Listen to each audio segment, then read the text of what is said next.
Hello students, क्या हाल। आज मैं फिर सेकंड लेक्चर लेके आया हूँ आपके लिए सेल का। सेल कल स्टार्ट की थी अपन ने और आप रिवाइज तो करके आए होंगे।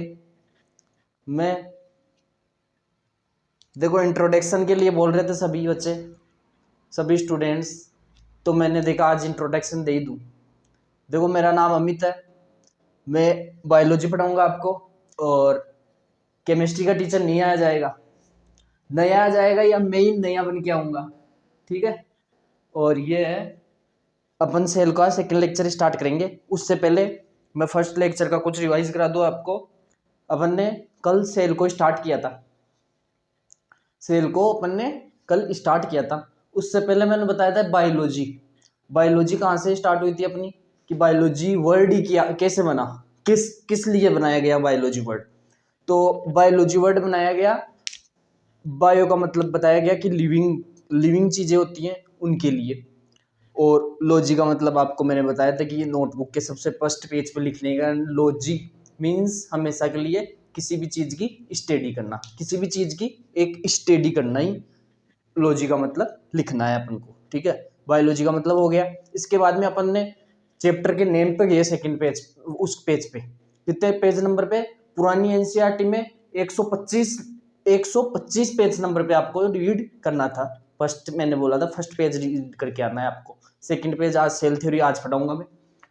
तो उसमें मैंने सेल के चैप्टर के फर्स्ट नेम पे जाएंगे अपन, तो नेम में क्या लिखा था, cell the unit of life. Cell the unit of life. Unit unit का मतलब अपन सब जानते, एक एक कहीं भी बात होती है तो यूनिट है, वो क्या है, यूनिट, ठीक है। ये चैप्टर का नाम हो गया। उसके बाद अपन गए थे कि इसकी डेफिनेशन क्या है, एनसीईआरटी क्या बोल रही है डेफिनेशन।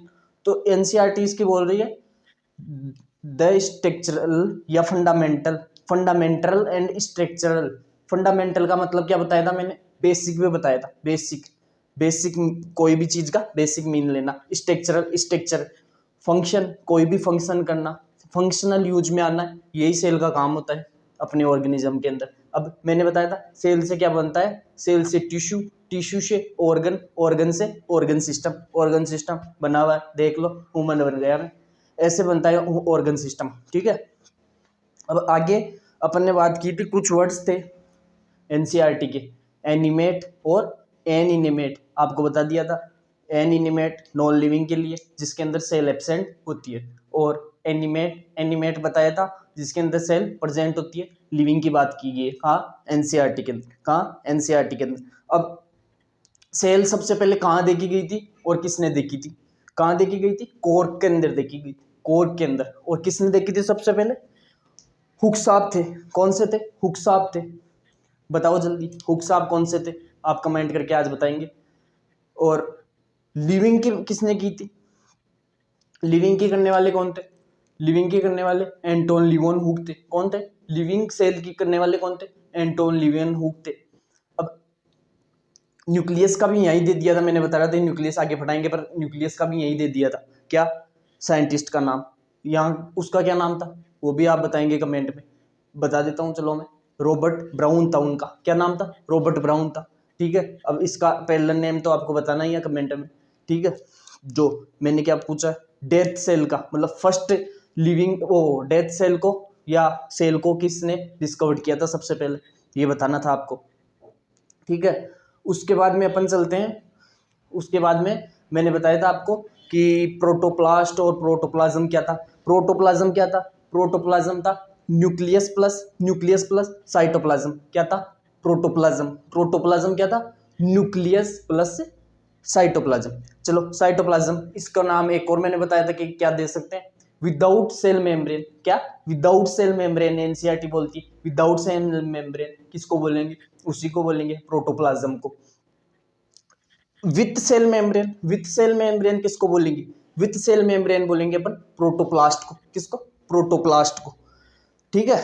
यहां तक हो गया। प्रोटोप्लास्ट को क्या बोलेंगे, with cell membrane, with cell membrane nucleus, cytoplasm और सेल मेम्ब्रेन, सेल मेम्ब्रेन क्या, न्यूक्लियस, न्यूक्लियस साइटोप्लाज्म और प्रोटो वो सेल मेम्ब्रेन, ये तीनों ऐड करना है। सेल मेम्ब्रेन, वो प्लाज्मा मेम्ब्रेन भी उसी को बोलते हैं, एनसीईआरटी प्लाज्मा मेम्ब्रेन बोलती है। मैं आगे जब सेल मेम्ब्रेन पढ़ाऊंगा तब उसके नाम बताऊंगा क्या क्या बोलते हैं उसको, ठीक है। आज बात करेंगे अपन सेल थ्योरी की, सेकंड लेक्चर के अंदर। किसकी? सेल थ्योरी की। सेल थ्योरी में क्या क्या आता है? सेल थ्योरी किसने दी? सबसे पहले देने वाले कौन थे? ये देख लो, मिथेस स्लाइडिन साहब थे। मिथेस स्लैगडिन। कब दी थी? अब देखेंगे अपन यहाँ से कब दी थी। इन्होंने दी थी 1838 में। कब? 1838 में। याद करना है इसको सबको, जो लिखा रहा हूँ वैसे के वैसे नोट्स स्टार्ट कर दो आज और बनाते चलो। हाँ, कहाँ के रहने वाले थे और क्या थे? कोई तेरा मेरा साथी तो दे नहीं सकता, आपके और मेरे जैसे तो कोई दे नहीं सकता, इसलिए कौन देने वाले थे? कोई बोटनिस्ट होंगे, कोई जूलॉजिस्ट होंगे, तभी स्पेलिस्ट बने होंगे, तभी दिए होंगे, ठीक है ना। उसका स्पेलिस्ट होगा तभी दिया होगा। तो ये कौन थे? बोटनिस्ट थे। बोटनिस्ट कहाँ के थे? जर्मन के। German botanist.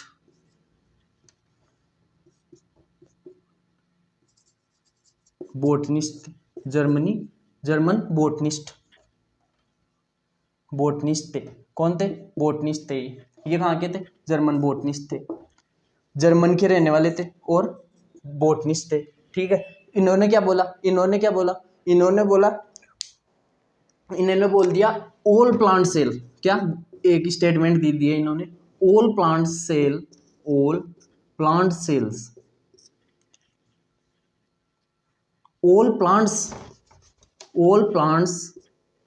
Plants form by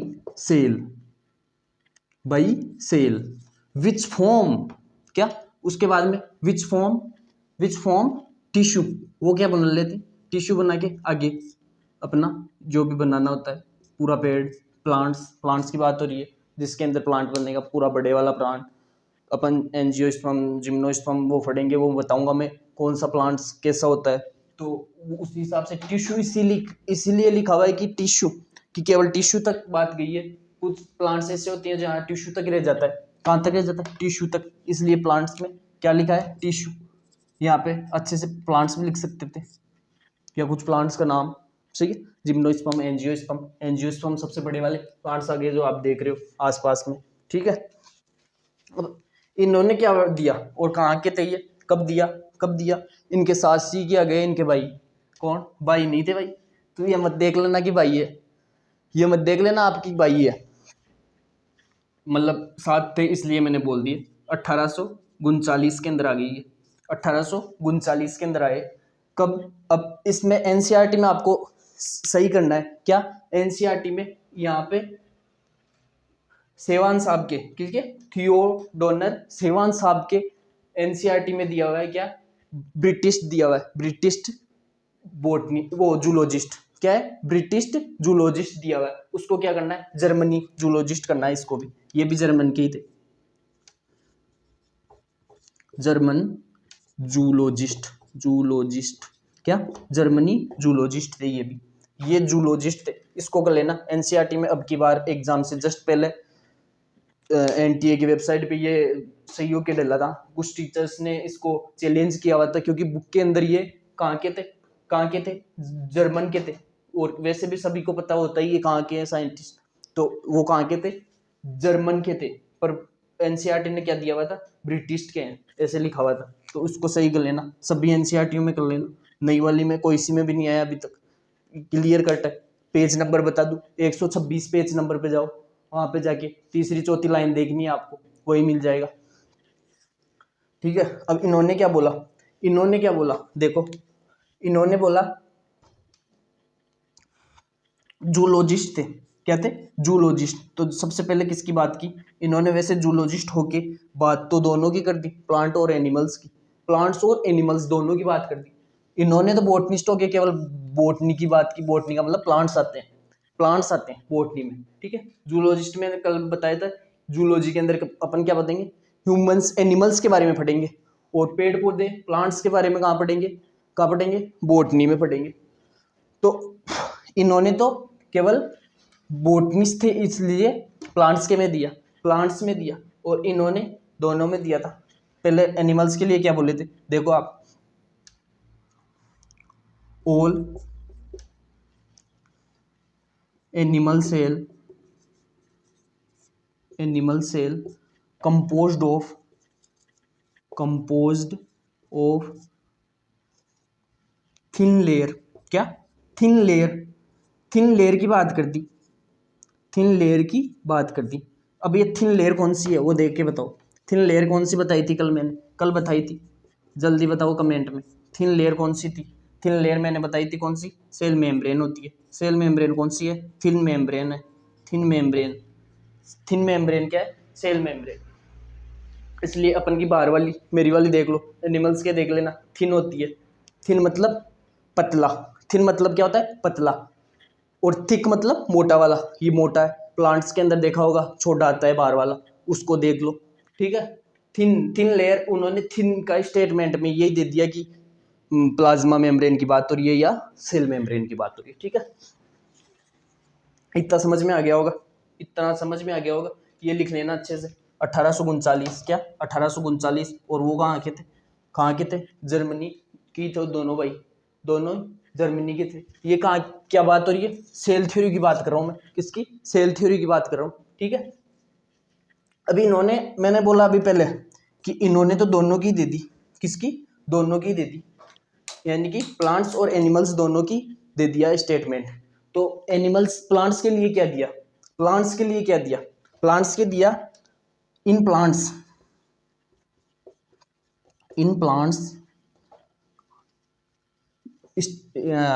NCERT के अंदर लिखा हुआ है यूनिक, क्या unique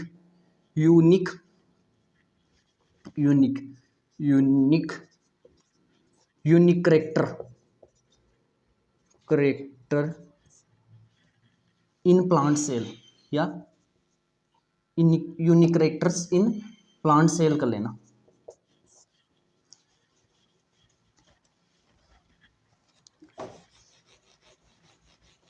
unique characters in plant cell, क्या unique characters of plant cell. अच्छे से लिख देता हूं दोबारा, सम यूनिक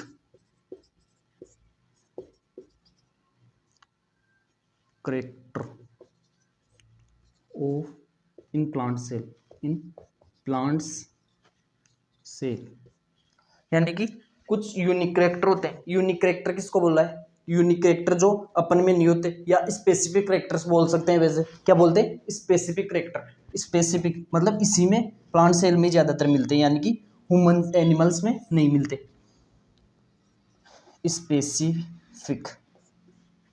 स्पेसिफिक किसको बोला है, सेल वाल को। किसको, सेल वाल को, जो मैंने बताया था अभी, सेल वाल थिक होती है, क्या होती है, थिक मतलब मोटी। लिख लो, स्पेसिफिक या यूनिक करेक्टर किसको बोला है, सेल वाल को। किसको, सेल वाल को यहां तक बोल दिया, ठीक है। अब मैंने सबसे पहले क्या पढ़ा है, यहाँ पे देखना, स्लाइडिन ने कब दी, 1838 में दी। जर्मनी, बोटनिस्ट थे, इसलिए प्लांट्स की बात करेंगे। किसकी बात करेंगे, प्लांट्स की बात करेंगे। प्लांट्स के लिए क्या बोला, all plants form by cell which tissue, यानी कि विच फॉर्म टिश्यू बना लेते हैं बाद में। All plants form by cell से बनते हैं सभी प्लांट्स। बाद में क्या बन लेते थे, विच फॉर्म टिश्यू, बाद में क्या बनाते हैं, टिश्यू बना लेते हैं। ये बोला है इन्होंने, बस इतना सा बोल के इनका स्टेटमेंट खत्म हो गया। आपको एनसीईआरटी में पढ़ना है इसको, ठीक है। एनसीईआरटी में कहाँ है, लिख दूं, 126 page number NCERT.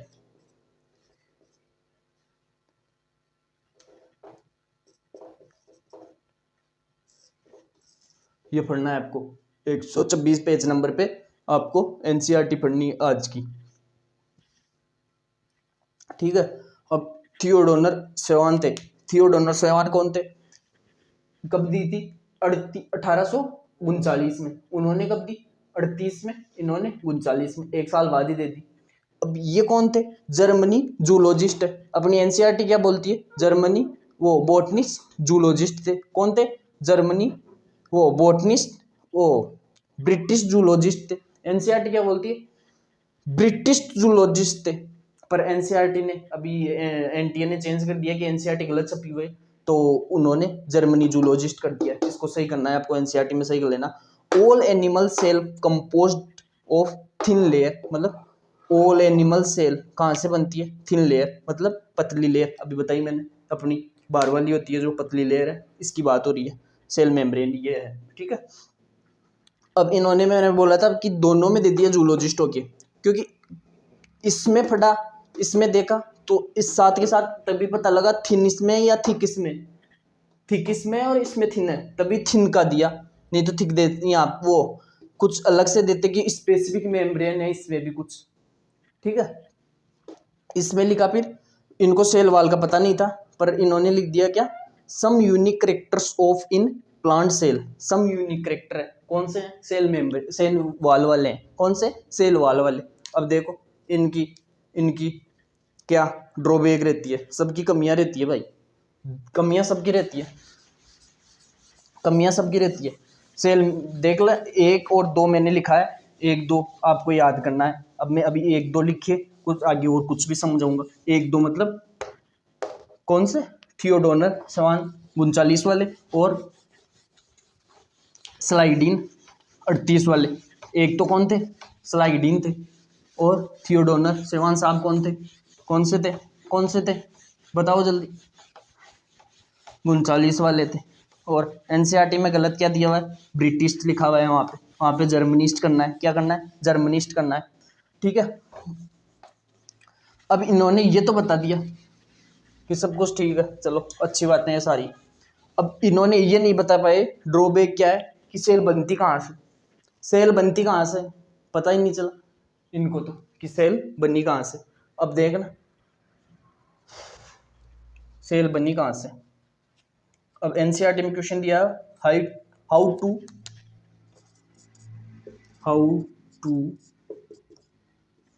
Form new cell. क्या?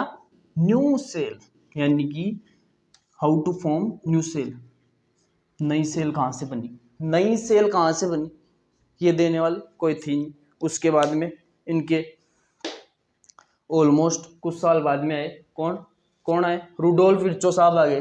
रुडोल्फ विर्चो साहब कौन है? Rudolf Virchow. उन्होंने बताया कुछ नहीं, बस एक स्टेटमेंट दे दिया। क्या दिया? एक स्टेटमेंट दे दिया, जो एनसीईआरटी के अंदर भी है अलग से, और जो नीट में आ रखा है 2-3 बार, ठीक है। बोर्ड्स में भी आता है, बोर्ड्स में आता है। कैसे आता है वो देख लेना, कि इसमें नहीं होकर भी कुछ बार आ जाता है। कुछ बोर्ड्स के अंदर हार्ड बोर्ड्स होती है, जैसे यूपी बोर्ड्स मान लो, बिहार की बोर्ड मान लो, ठीक है। अब मैं थर्ड कौन सा लिखूंगा? रुडोल्फ विर्चो साहब। कौन? रुडोल्फ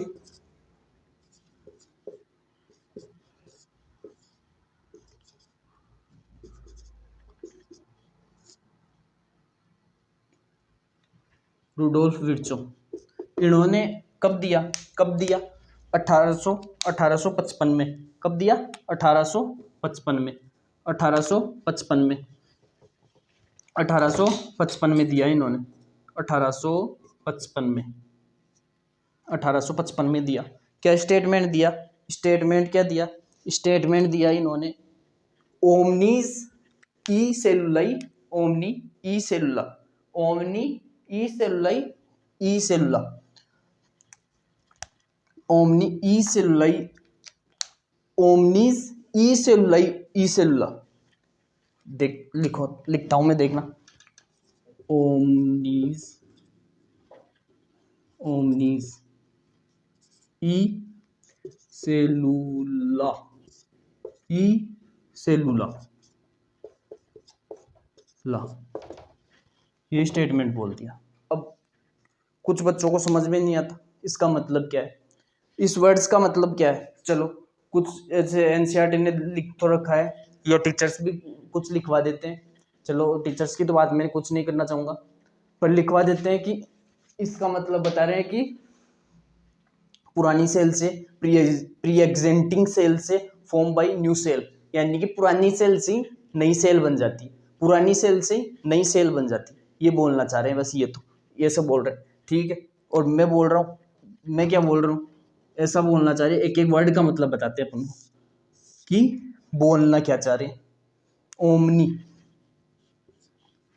ओरिजन, ओरिजिन, ओरिजिन क्या, ओरिजिन, ओरिजिन, ओमनीज का मतलब origin.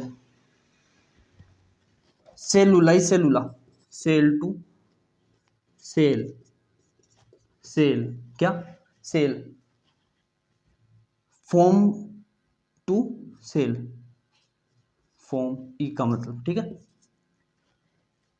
Origin, cell, from cell, यानी कि सेल का कहाँ से ओरिजिन हुआ है, सेल से ओरिजिन हुआ है। कहाँ से, सेल से ओरिजिन हो गया, यानी कि उसका ओरिजिन मतलब स्टार्टिंग पॉइंट, स्टार्टिंग पॉइंट कहाँ से, सेल से, ये पुरानी सेल, जैसे cell from by pre existing cell, क्या लिखा हुआ है, cell form by pre existing cell, pre existing cell, ठीक है। आगे देख, इसमें लिखा हुआ है statement, cell form by pre, क्या, प्री एग्जेंटिंग सेल, सेल। अब ये बताने वाले आए थे क्या कि सेल कहाँ से बनती है, और उनका ड्रॉबैक क्या था कि how to origin form cell, यानी कि सेल कहाँ से बनी ये नहीं बता पाए वो, ड्रॉबैक ये रह गया। कमियां तो सबकी रहती है, इनकी कमी अपनी एनसीईआरटी में नहीं दी हुई है, ओमनी सेलुलर, सेलुलर की क्या है, ठीक है। अब कुछ कमियां तो इनमें भी दी होगी, पर अपनी एनसीईआरटी में इतना नहीं दिया होगा, यहाँ तक हो गया, ठीक है। अब 1855 याद रखना है आपको, नीट में आया हुआ ही बोल दिया। रुडोल्फ विर्चो कौन थे, ये देने वाले थे, कौन, सेल थ्योरी की ड्रॉबैक थी वो देने वाले कौन थे, रुडोल्फ विर्चो। अब देखना, जो अभी कुछ टाइम में तो करवाते नहीं है और अपनी एनसीईआरटी में भी नहीं है, ठीक है।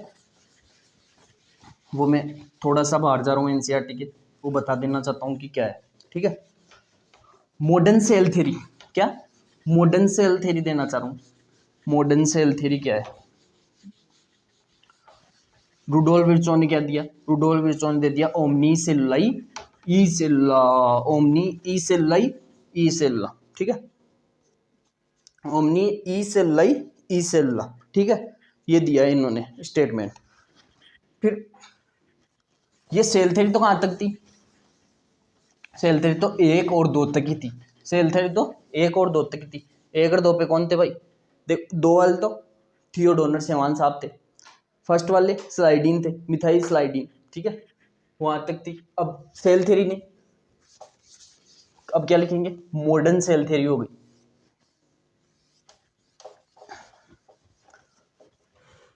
ये एनसीईआरटी में है नहीं, पर आपको लिखना है, इसको लिखना है ना, आ सकता है क्वेश्चन।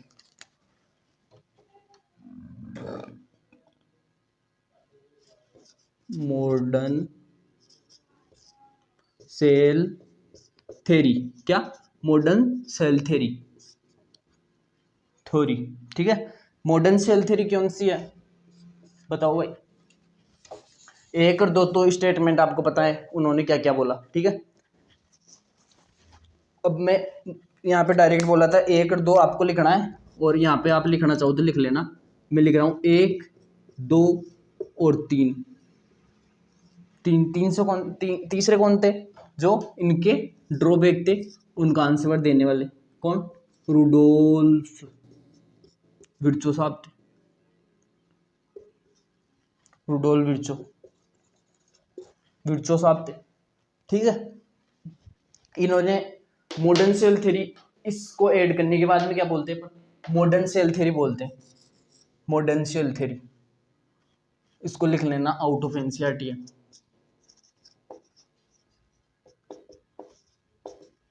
ठीक है। आउट ऑफ एनसीईआरटी क्या है, मॉडर्न सेल थ्योरी क्या है ये बताया मैंने। मॉडर्न सेल थ्योरी तीनों स्टेटमेंट को मिला के बोल देते हैं, क्या, modern cell theory.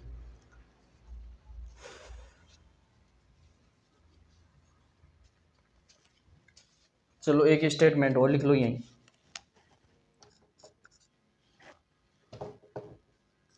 Cell composed by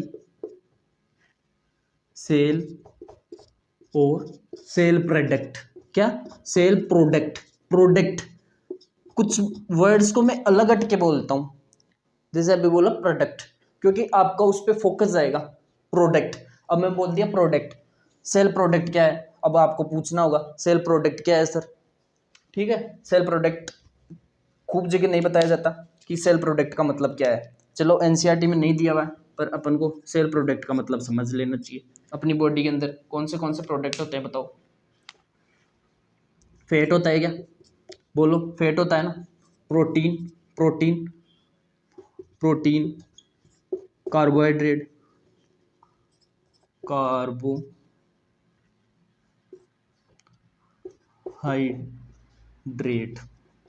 carbohydrate, ठीक है। कार्बोहाइड्रेट कौन है? सेल प्रोडक्ट्स की बात की है मैंने। कौन है ये? सेल प्रोडक्ट है। कौन है? सेल प्रोडक्ट, ठीक है। सेल प्रोडक्ट कौन से हैं?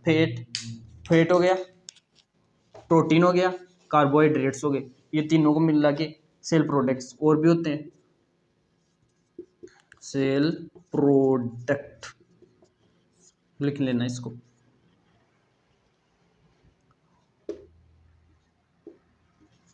ON कर लेना, आउट ऑफ एनसीईआरटी। क्या है? Out of NCERT cell product. वैसे आउट ऑफ एनसीईआरटी नहीं है। कैसे नहीं है? जब मैं बायोमोलिक्यूल पढ़ाऊंगा जूलॉजी के अंदर, बायोमोलिक्यूल पढ़ाऊंगा ना, तो वहाँ पे फैट भी पढ़ाना है, प्रोटीन भी पढ़ाना है, कार्बोहाइड्रेट भी बताना है आपको। तो उसके अंदर सेल प्रोडक्ट तो बता ही दिया ना, ठीक है। ये तो उनके लिए जो टेंथ से हैं, कुछ बेसिक्स उनको याद नहीं है, उनको याद करने के लिए यहीं से चलो जोड़ के ले चल रहा हूँ, इसलिए बताया क्या सेल प्रोडक्ट। ये cell product out of NCERT नहीं बोल सकते अपन वैसे तो, पर इस चैप्टर के अंदर नहीं है, इसलिए मैंने क्या बोला है, आउट ऑफ एनसीईआरटी है, ठीक है। कुछ चीजों को आपको पता रखना है। कल क्वेश्चन नहीं आए थे, क्वेश्चन डल जाएंगे, कोई बात नहीं, क्वेश्चन डल जाएंगे। अभी एक दो क्वेश्चन क्यूज फॉर्म में डाल दूंगा आपके लिए मैं, ठीक है। और कुछ देख लेना आप, लाइक शेयर कर दो। और सारा बता रहा हूँ, आउट ऑफ एनसीईआरटी को अलग से बॉक्स में लेना है, सभी लेक्चर्स में पढ़ने की कोई ज़रूरी नहीं है इसको, ठीक है। हमेशा रिवाइज करो, तभी इसको करने की ज़रूरत नहीं है किसको, आउट ऑफ एनसीईआरटी को। हाँ, जो भी सेकंड वाला मैंने सेल प्रोडक्ट बताया था उसको आउट ऑफ एनसीईआरटी मत करना। क्या मत करना? आउट ऑफ एनसीईआरटी मत करना, आउट ऑफ एनसीईआरटी मत करना, क्योंकि अभी बताया ना मैंने बायोमोलिक्यूल में बताऊंगा उसको, इसलिए आउट ऑफ एनसीईआरटी नहीं है। फिर आप तभी रिविजन करो, रिवीजन करते टाइम आप देखो यार ये तो एनसीईआरटी के बाहर नहीं है, अपन को रिवीजन नहीं करना। क्यों नहीं करना है? बाय मॉलिक्यूल में, ठीक है। इसलिए अब मैंने cell from pre existing cell कुछ वर्ड बोला था वहां पे, क्या? प्री एग्जेंटिंग सेल, इसका मीनिंग क्या है? एग्जेंटिंग सेल, पुरानी वाली सेल कैसे बन रही है बताओ, बताओ। वैसे तो सेल साइकिल में पूरा सेल साइकिल बताना है आपको, पढ़ाना है कि डिवीजन कैसे होता है, नई सेल कैसे बनती है, डिवीजन कैसे होता है, किसका? सेल का। चलो बताता हूँ डिवीजन कैसे होता है। जैसे ये सेल है, ठीक है, सेल से दो सेल बनेगी, किसमें? माइटोसिस में, ठीक है। पुरानी वाली प्री एग्जेंटिंग सेल इसको बोला जाता है। फॉर्म करने वाली ये दो है, कौन है? फॉर्म, न्यू सेल, नई सेल बन रही है ना, इसको बोल रहे हैं अपन सेल, ठीक है। डिवीजन यहां से स्टार्ट होगा, और अच्छे से पूरे कंसेप्ट होंगे, जब तक अपना सिलेबस होगा तब तक और अच्छे से हो जाएगा, ठीक है। सेल साइकिल में वैसे क्लियर हो जाएगी तो कि सेल का डिवीजन होता है किससे, ठीक है। ये है, और नोट्स को रिवाइज करना है बार बार में, ठीक है। डेली क्लास के पहले रिवाइज करके ही क्लास में बैठना है, नोट्स को अच्छे से, बस नोट्स करना है, एनसीईआरटी करना है, कुछ क्वेश्चन दे रहा हूँ वो लगाना है, और तो आपको करने की कोई ज़रूरी है ही नहीं, बोर्ड्स के लिए तो सफिशिएंट है।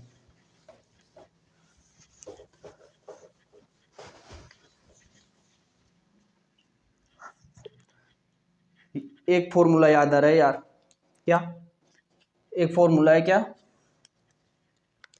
3C, क्या 3C, इसको याद रखना हमेशा के लिए। 3C क्या, 3C, 3C, 3C का फॉर्मूला यूज करना है अपन को। जब बात ही आ गई कि डेली रिवाइज करके आना है, डेली पढ़ के आना है, डेली क्वेश्चन लगाना है, और नोट्स के अलावा कुछ पढ़ना ही नहीं है बायो के अंदर, तो एनसीईआरटी पढ़नी है, नोट्स पढ़ना है और क्वेश्चन लगाना है, 3 चीज, इसके अलावा कुछ करना ही नहीं है। ठीक है, कोई अलग एनसीईआरटी के बाहर जो भी होगा वो मैं करा रही हूँ, उसके अलावा कुछ करना ही नहीं है। 3C क्या है ये देख लो। फर्स्ट कंसिस्टेंसी, कंसिस्टेंसी, कंसिस्टेंसी रखनी है अपन को। क्या रखनी है, कंसिस्टेंसी हमेशा के लिए। फर्स्ट C ये हो गया। सेकंड क्लियरिटी, क्या क्लियरिटी, कि मेरे को ये गोल अचीव करना है, क्या नीट का मान लो, बोर्ड का, ये मेरे को परसेंटेज लानी है। ठीक है, क्लियरिटी मतलब क्लियर होना चाहिए अपने कि भाई यहाँ तक पहुँचना है मेरे को, कुछ भी हो, कुछ भी मेहनत करनी पड़े, डिस्कस करना पड़े, कर डिस्कस कर। और डाउट सेशन में, डाउट सेशन लेंगे अपन आगे, और कमेंट में पूछोगे उसका आपको रिप्लाई मिलेगा। डाउट सेशन लेंगे, उसके बाद में लाइव चलाएंगे, पूछेंगे आपसे, जूम पे मीटिंग हो जाएगी और देख लेंगे। क्लियरिटी, क्या करना है, क्लियरिटी रखना है यहाँ पे। ठीक है, तीसरा क्या है, तीसरा कॉन्फिडेंस रखना है। कर लूंगा यार, आज समझ में नहीं आया तो क्या, अभी सर से पूछता हूँ, कमेंट में डालता हूँ, आधे घंटे में 1 घंटे में सब रिप्लाई करेंगे, जरूर करेंगे, कैसे नहीं करेंगे। क्या रखना है, कॉन्फिडेंस।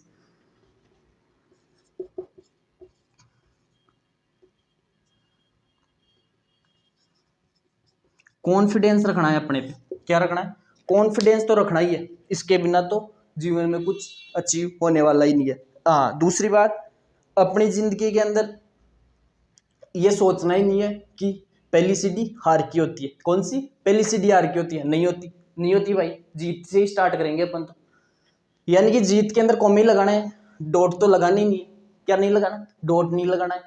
डॉट लगाने का मतलब बंद हो गया, बंद तो होता ही नहीं है जीवन, बंद तो होता ही नहीं है, डॉट तो है ही नहीं अपने जीवन में, तो केवल कॉमे लगाना है। कॉमे लगा के हाँ भाई अचीव कर लिया, क्या क्लियर है, कॉन्फिडेंस था, अचीव कर लिया, ये ले ये ले।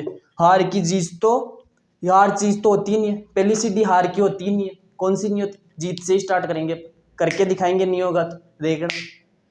ऐसे करना है, क्लियरिटी, ये फॉर्मूला आपको यूज क्लियर करना ही है। ठीक है, अच्छे से करो, और कुछ मेडिटेशन स्टार्ट करो सुबह सुबह, और करते हैं अपन क्लियर सारा। और मैं केमिस्ट्री की लेक्चर डालता हूँ, जैसे सपोर्ट करोगे वैसे वैसे अपन टाइम बढ़ाते जाएंगे लेक्चर का। क्या टाइम बढ़ाते जाएंगे लेक्चर का, अभी कुछ नहीं हुआ है, अभी तो ये मान के चलो 1.5 पेज हुआ है एनसीईआरटी का। क्या हुआ है, 1.5 पेज, इस चैप्टर के अंदर ज़्यादा भी नहीं, तो मैं 12-13 लेक्चर लेने पड़ेंगे, इतने लूँगा तो और भी ज़्यादा लेने पड़ेंगे, बाद में कंटेंट बढ़ाना पड़ेगा, उसके बाद कंटेंट बढ़ाना पड़ेगा। कुछ आपको अभी गाइडलाइन भी दे रहा हूँ, इसलिए छोटे हो रहे हैं। ठीक है, धीरे धीरे हर चीज़ को अच्छे से क्लियर करना ही है। डाउट पूछो, बार बार पूछो, बताऊंगा। और डायरेक्ट कांटेक्ट होता है तो डायरेक्ट कांटेक्ट करने की कोशिश करो। जिसका जैसे मेरे से कुछ आपको डायरेक्ट कांटेक्ट के लिए चाहिए, कमेंट में पूछो, मैं दूंगा, डायरेक्ट कांटेक्ट का भी आपको मौका मिलेगा। और अपन टेलीग्राम स्टार्ट करेंगे जल्दी चैनल, उस पर आपको कुछ क्वेश्चन वहाँ पे फाइल्स के फॉर्म में दे दूंगा मैं। और केमिस्ट्री का लेक्चर भी कल तक मिल जाएगा आपको, और फिजिक्स भी स्टार्ट कर देंगे 1-2 दिन के अंदर। ठीक है, पर हर चीज़ को क्लियर रखना है, टाइम टेबल सेट रखना है। टाइम टेबल कुछ नहीं होता, एक बात सुन लो, टाइम टेबल बना के लिख लिया या रख लिया, टाइम टेबल की बात आएगी तो अच्छे से देख लेते हैं उसको भी। क्या है, देख तू, टाइम टेबल सिखा देता हूँ तेरे को।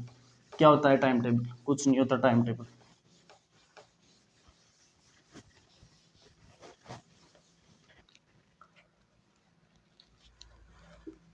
टाइम टेबल तो जिंदगी का ही नहीं है, तो क्या टाइम टेबल बनाएगा तो टाइम का, टाइम की तो कोई टेबल है ही नहीं भाई, टेबल बना के भेजी नहीं है, पता नहीं उसको ही पता है टाइम की टेबल क्या है। ठीक है, सबसे पहली बात तो क्लियरिटी ये रख, ठीक है। अपन को कॉन्फिडेंस बस अचीव कर रखना है, क्या, क्लियरिटी, क्लियर है कि मेरे को आज के दिन में काम क्या करना है, खाना है अपना काम, 2 घंटे मान लो खाना खाना है, अपना जो भी रूटीन होता है रूटीन वर्क करना है, ठीक है। उसके अलावा क्या है, बाकी का स्टडी करना है, बाकी क्या क्या है, स्टडी करना है, स्टडी, इसके अलावा और कुछ काम ही नहीं है। फर्स्ट स्टडी, सेकंड कोई अपना पर्सनल वर्क मतलब जो भी रूटीन का होता है वो। इसके अलावा कुछ करना ही नहीं है। स्कूल जाने वाले बच्चों के लिए स्कूल जाना है, तीसरा बस स्कूल में टाइम वेस्ट करना ही नहीं है। मेरे नोट्स लेके 10 मिनट मिली ब्रेक के अंदर, नोट्स को देख लिया बाहर जब जल्दी। लंच का मिला, लंच के अंदर एक बारी रिवाइज हो गया, चलो हो गया आज का वर्क। पिछले लेक्चर टीचर ने कुछ पढ़ाई स्कूल के अंदर, वहाँ का कर लिया, ठीक है। इस हिसाब से टाइम टेबल होता है स्टडी, यानी कि टाइम टेबल कुछ बनाना नहीं है कि 2 घंटे वो करूँगा 3 घंटे वो करूँगा, नहीं, कुछ नहीं। जब टाइम निकाल लिया अपना काम कर लिया, आज 2 बजे कुछ कर लिया, 3 बजे, हाँ नींद लेनी है 7 घंटे की कम से कम, बस उसका क्लियर रखो, ठीक है। और यहाँ तक था अपना, कल मिलते हैं 3rd लेक्चर में, ठीक है। कल से और भी अच्छा होगा, धीरे धीरे अपनी कंसिस्टेंसी मेरी भी मेंटेन होगी और आपकी भी, ठीक है। मेंटेन दोनों ही करेंगे, दोनों मिलके चलेंगे, अच्छे से करेंगे, बिल्कुल सही करेंगे और एनसीईआरटी वाइज करेंगे। नोट्स के अलावा कुछ नहीं करेंगे, क्वेश्चंस लगाएंगे, रिवाइज करेंगे नोट्स को बार बार, और एनसीईआरटी दिन में एक बार 1 पेज 2 पेज रिवाइज करना ही है। क्या करना है, एनसीईआरटी 2 पेज रिवाइज करना ही है, ठीक है। और कुछ नहीं करना है, अभी से लग जाओ, ठीक है। Thank you very much, bye, all the best.